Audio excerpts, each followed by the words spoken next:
Ya.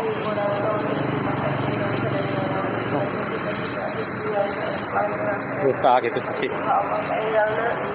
Mudah-mudahan orang sedaya pangapunten Allah, ngapunten dosa-dosa,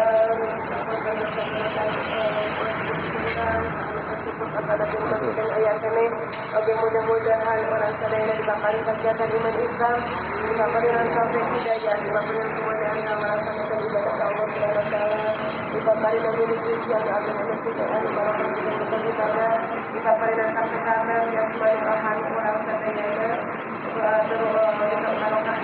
seorang sadayana bisa parinan tujuh petunjuk Allah Subhanahu wa taala.